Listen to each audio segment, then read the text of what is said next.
Capítulo 1. Diversão com combustão espontânea. Carter. Aqui é Carter. Olhe, não temos tempo para apresentações longas.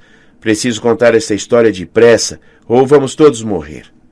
Se você não ouviu nossa primeira gravação, então, muito prazer. Os deuses egípcios estão circulando no mundo moderno. Um grupo de magos, chamado Casa da Vida, está tentando detê-los. Todo mundo me odeia e odeia Sede. E uma serpente enorme está prestes a engolir o sol e destruir o mundo. Ai, por que você fez isso? Sede acabou de me dar um soco. Ela disse que vou assustar você demais. Preciso parar, me acalmar e recomeçar do início. Está bem, mas na minha opinião, você deveria ficar assustado. O objetivo deste relato é fazer com que todos saibam o que realmente está acontecendo e como tudo deu errado. Você vai ouvir muitas pessoas falando mal de nós, mas não provocamos aquelas mortes. Quanto à serpente, também não tivemos culpa. Bem, não exatamente. Todos os magos do mundo precisam se unir. É nossa única chance. Então, aqui vai a história. Decida você mesmo. Tudo começou quando incendiamos o Brooklyn. O trabalho deveria ser simples. Entrar sorrateiramente no Museu do Brooklyn, pegar emprestado um certo artefato egípcio e sair sem ser capturado. Não era roubo. Íamos devolver o artefato em algum momento. Mas acho que parecíamos mesmo suspeitos. 4 garotos no telhado do museu vestidos de preto, como ninjas. E um babuíno também vestido como ninja. Definitivamente suspeito. A primeira coisa que fizemos foi mandar os recrutas Jaz e Walt abrirem a janela lateral, enquanto Khufu, Sede e eu examinávamos a grande cúpula de vidro no centro do telhado, por onde pretendíamos sair. A opção não parecia muito boa. Já tinha escurecido havia tempo e o museu deveria estar fechado. Em vez disso, a cúpula brilhava iluminada. Lá dentro, 12 metros abaixo, centenas de pessoas em smokings e vestidos de gala conversavam e dançavam em um salão do tamanho de um hangar de avião. Uma orquestra tocava, mas o vento uivando em meus ouvidos e meus dentes batendo não me deixaram ouvir a música. Eu estava congelando em meu pijama de linho. Magos precisam vestir linho porque esse tecido não interfere na magia, o que provavelmente é uma tradição muito boa para o deserto egípcio, onde raramente chove ou faz frio. No Brooklyn, em março, não é bem assim. Minha irmã, Sede, não parecia se incomodar com o frio. Ela abria os cadeados da cúpula enquanto murmurava uma música qualquer que ouvia no iPod. Fala sério. Quem leva a própria trilha sonora quando vai invadir um museu? Ela estava vestida como eu, mas calçava coturnos. Seus cabelos louros tinham mechas vermelhas, muito discretos para uma missão sigilosa. Com seus olhos azuis e a pele clara, ela não era nada parecida comigo, o que nós dois achávamos ótimo. É sempre bom ter a opção de negar que a garota maluca ao lado é sua irmã. Você disse que o museu estaria vazio, reclamei. Sede não me ouviu. Puxei seus fones de ouvido e repeti. Bem, deveria estar. Ela vai negar isso, mas depois de morar nos Estados Unidos por 3 meses, seu sotaque britânico já está desaparecendo. O site dizia que fecha às 5. Como eu ia saber que haveria um casamento? Um casamento? Olhei para baixo e vi que Sede tinha razão. Algumas mulheres usavam vestidos de dama de honra cor de pêssego. Em uma das mesas havia um bolo enorme de vários andares. 2 grupos de convidados tinham erguido o noivo e a noiva em cadeiras e os carregavam pelo salão enquanto os amigos dançavam e aplaudiam numa roda. A cena toda sugeria um desastre imobiliário iminente. Khufu bateu no vidro. Mesmo com as roupas pretas, era difícil para ele se camuflar nas sombras por causa do pelo dourado, sem mencionar o focinho e o traseiro multicoloridos. Ai! Ele grunhiu. Como era um babuíno, isso podia ter qualquer significado, desde, veja, tem comida lá embaixo, a, este vidro está sujo, ou, aquelas pessoas estão fazendo coisas idiotas com cadeiras. Khufu tem razão, Sede interpretou. Vai ser difícil passarmos despercebidos pela festa. Se fingirmos que somos faxineiros, talvez... É claro, eu disse. Com licença, 4 garotos passando com uma estátua de 3 toneladas. Vamos apenas fazê-la flutuar até o telhado. Não se incomodem conosco. Sadie revirou os olhos. Ela empunhou sua varinha, um bastão encurvado de marfim entalhado com imagens de monstros, e a apontou para a base da cúpula. Um hieróglifo dourado brilhou e o último cadeado se abriu. Bem, se não vamos usar isto aqui como saída, ela disse, por que a estou abrindo? Não poderíamos simplesmente sair por onde entramos? Pela janela lateral? Já disse, a estátua é enorme. Não vai passar pela janela. Além do mais, o sistema de segurança... Vamos tentar amanhã à noite, então? Ela perguntou. Balancei a cabeça. Amanhã todas as peças da exposição serão encaixotadas e despachadas. Ela levantou as sobrancelhas daquele seu jeito irritante.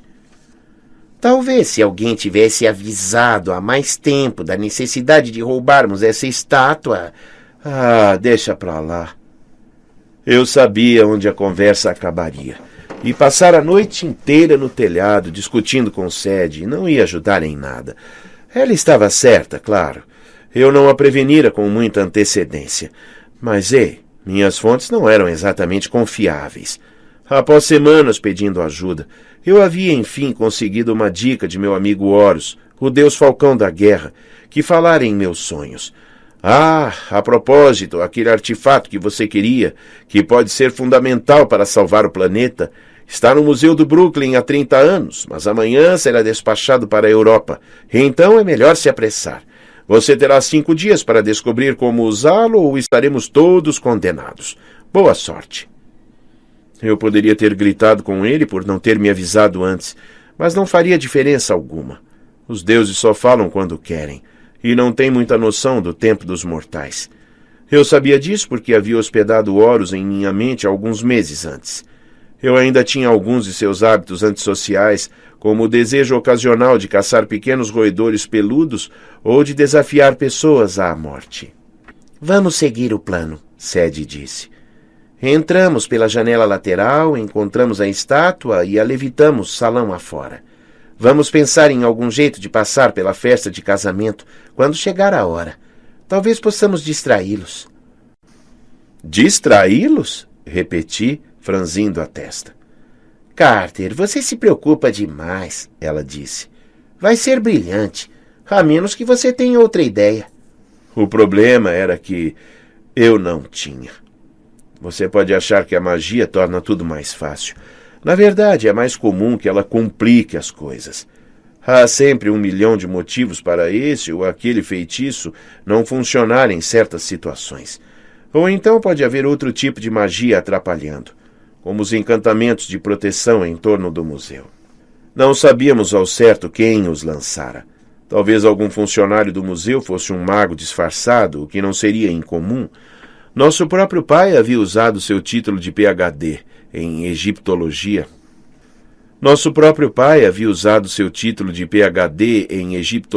Como disfarce para ter acesso a artefatos. E o Museu do Brooklyn tem a maior coleção de pergaminhos de magia egípcia do mundo. Por isso, nosso tio Amos instalara seu quartel-general no bairro. Muitos magos podiam ter motivos para proteger os tesouros do museu, cercá-los com armadilhas. Qualquer que fosse o caso, as portas e as janelas estavam protegidas por maldições bem poderosas.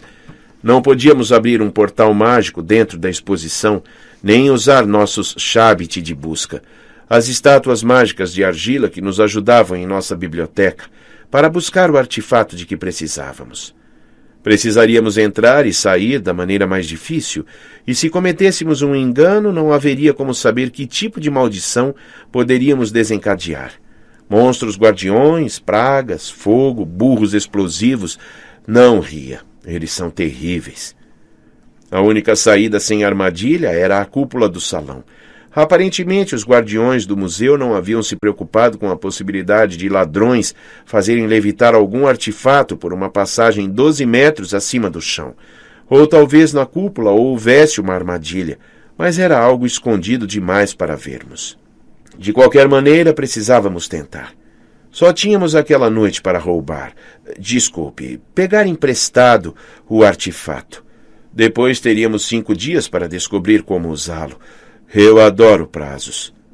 Então, seguimos em frente e improvisamos? Sadie perguntou.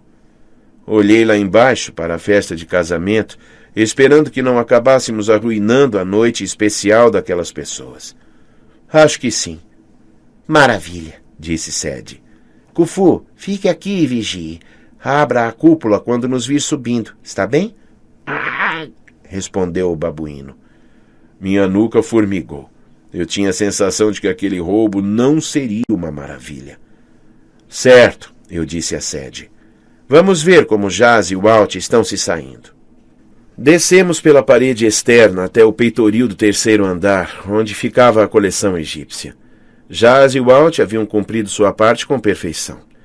Eles prenderam com fita adesiva 4 estátuas dos filhos de Horus em volta da janela e pintaram hieróglifos na vidraça para neutralizar os feitiços e o sistema de alarme dos humanos.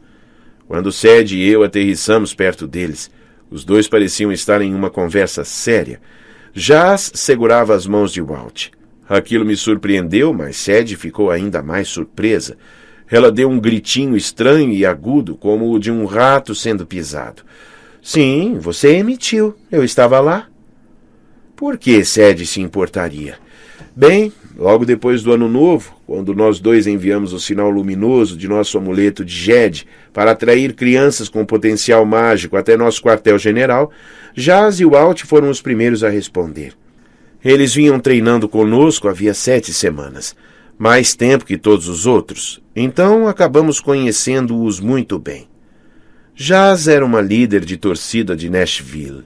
Seu apelido era a abreviação de Jasmine, mas nem pense em chamá-la pelo nome, a menos que queira ser transformado em um arbusto. Jaz tinha uma beleza comum a líderes de torcida louras. Não fazia muito meu tipo, mas era impossível não gostar dela, porque era simpática com todos e estava sempre disposta a ajudar. Também tinha talento para magias de cura, então era ótimo tê-la por perto, caso algo desse errado, o que acontecia comigo e com Sadie mais ou menos 99% das vezes. Naquela noite ela cobrira os cabelos com uma bandana preta. Levava a tiracolo sua bolsa de magia, na qual havia o símbolo da deusa leoa Sekhmet. Quando Sadie e eu pousamos perto deles, ela dizia a Walt: Vamos dar um jeito. Walt parecia constrangido.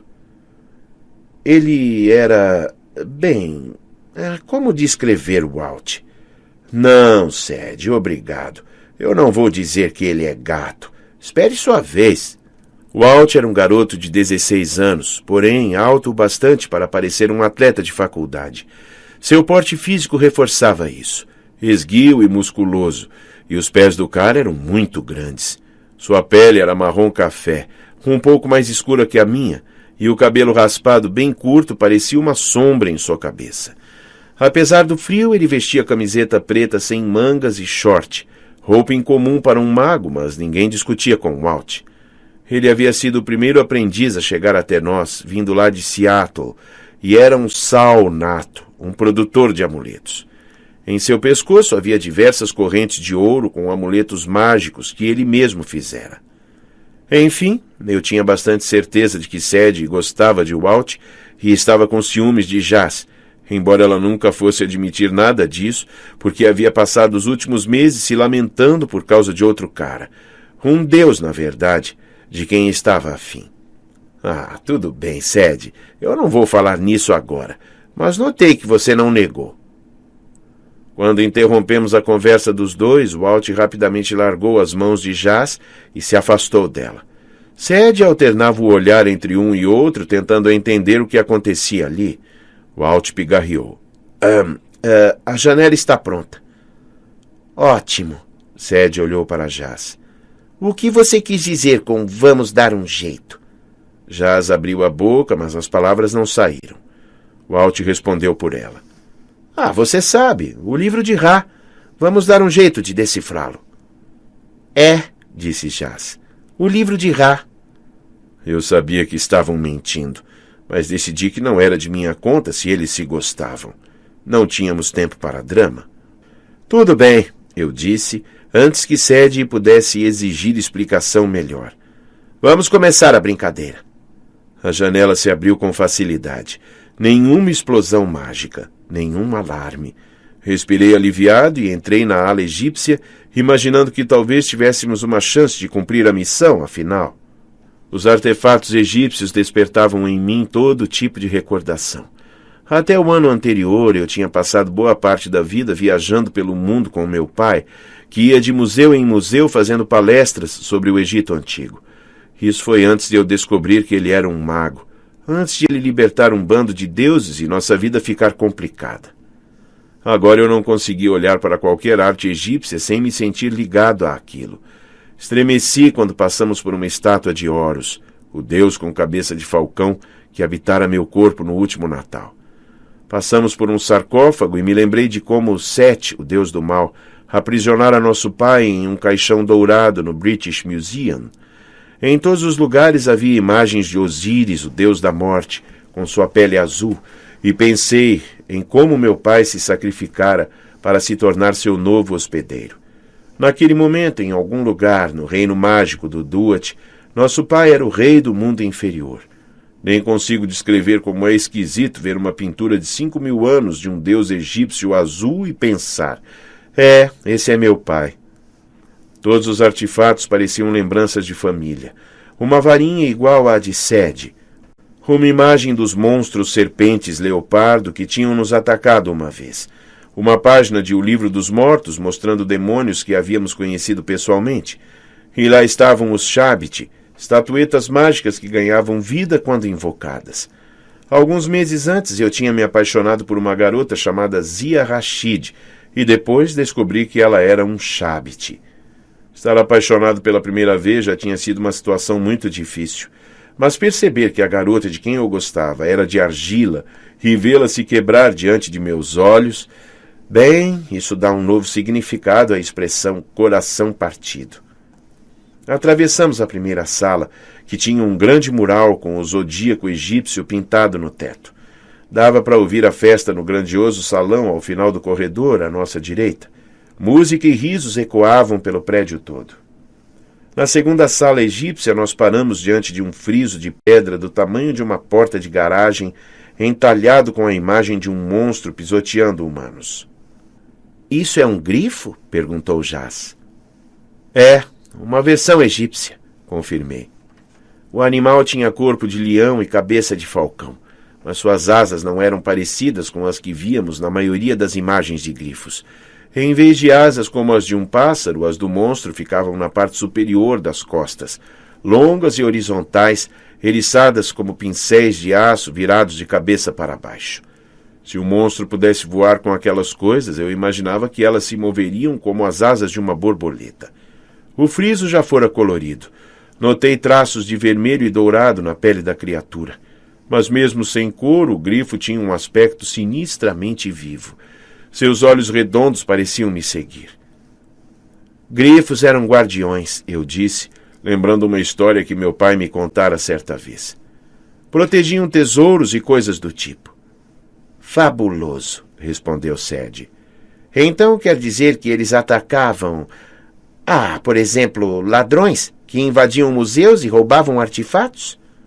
É só um friso, eu disse. Mas duvido que tenha feito alguém se sentir melhor.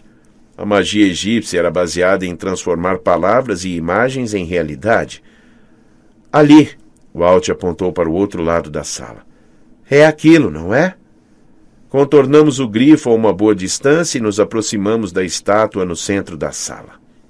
O deus devia ter 2,5 metros de altura. Era esculpido em pedra preta e estava vestido no típico estilo egípcio. Peito nu, saiote e sandálias. Tinha rosto de carneiro e chifres um pouco desgastados devido ao passar dos séculos. Na cabeça havia uma coroa em formato de frisbee, um disco solar com serpentes entrelaçadas. Na frente do deus havia uma estátua humana muito menor. O deus estava com as mãos na cabeça do carinha, como se o abençoasse. Sadie estreitou os olhos para enxergar a inscrição. Desde que hospedara o espírito de Ísis, deusa da magia, ela havia adquirido uma habilidade impressionante em ler hieróglifos. KNM, ela leu. Acho que se pronuncia Kinum.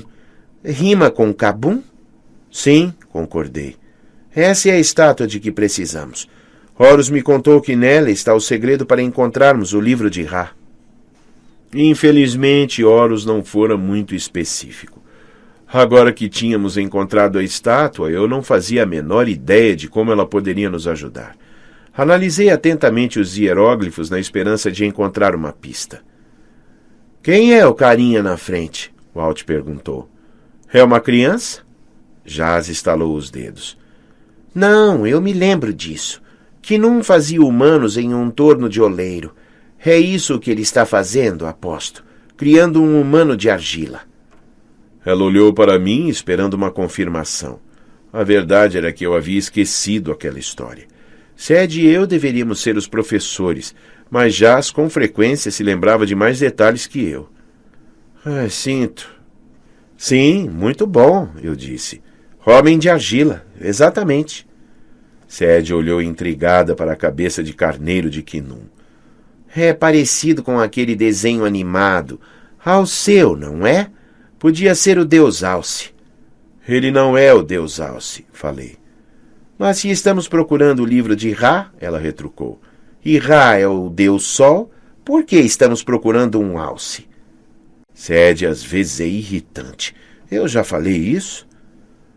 Kinum era uma das aparências do deus Sol, expliquei. Ra tinha 3 personalidades diferentes. Ele era Kepri, o deus escaravelho. Ele era Kepri, o deus escaravelho, de manhã. Ra, durante o dia. E Kinum, o deus com cabeça de carneiro, ao pôr do sol, quando ia para o mundo inferior. Isso é confuso, disse Jaz. Nem tanto, Sed respondeu. Carter tem diferentes personalidades. Ele passa de zumbi de manhã a lesma de tarde. Sed, eu a interrompi. Cala a boca. Walt coçou o queixo.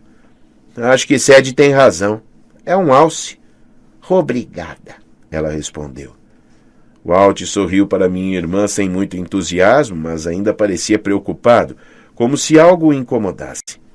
Notei que Jaz o estudava com uma expressão apreensiva e fiquei me perguntando sobre o que eles haviam conversado antes. Chega de alce, eu disse. Precisamos levar a estátua para a casa do Brooklyn. Ela tem algum tipo de pista? Mas como vamos encontrá-la? Walt perguntou. E você ainda não nos disse por que precisamos tanto encontrar o livro de Ra. Eu hesitei. Havia muitas coisas que ainda não tínhamos contado a nossos aprendizes, nem mesmo a Walt e a Jaz. Por exemplo, a possibilidade de o mundo acabar dali a 5 dias. Esse tipo de informação pode tirar a concentração de uma pessoa em treinamento. Explico quando voltarmos, prometi. Por enquanto, vamos pensar em como carregar a estátua. Jaz franziu as sobrancelhas. Duvido que caiba na minha bolsa. Ah, quanta preocupação, Sed disse. Vejam, podemos lançar um feitiço de levitação na estátua e desviar a atenção de todos para tirá-los do salão. Esperem. Walt se inclinou e examinou a figura humana menor. O carinha sorria, como se estar sendo fabricado a partir de argila fosse incrivelmente divertido. Ele está usando um amuleto, um escaravelho. É um símbolo comum, eu disse. É. Walt passou os dedos pela própria coleção de amuletos. Mas o escaravelho é um símbolo do renascimento de Ra, não é? E esta estátua mostra Kinum criando uma nova vida. Talvez não precisemos da estátua inteira. Talvez a pista esteja... Ah! Sed sacou a varinha. Brilhante! Eu estava prestes a dizer, Sed, não, mas era óbvio que isso teria sido inútil. Sed nunca me escuta. Ela tocou o amuleto do carinha. As mãos de Kinum brilharam. A cabeça da estátua menor se dividiu em 4 partes, como a abertura de um silo de lançamento de mísseis, e do pescoço saiu um rolo de papiro amarelado. Vou ir lá, Sed disse, orgulhosa. Ela enfiou a varinha na bolsa e segurou o papiro no mesmo instante em que gritei. Pode ter alguma armadilha. Como já comentei, Sed nunca me escuta. Assim que ela tirou o rolo da estátua, a sala inteira estremeceu. Rachaduras surgiram no vidro das vitrines.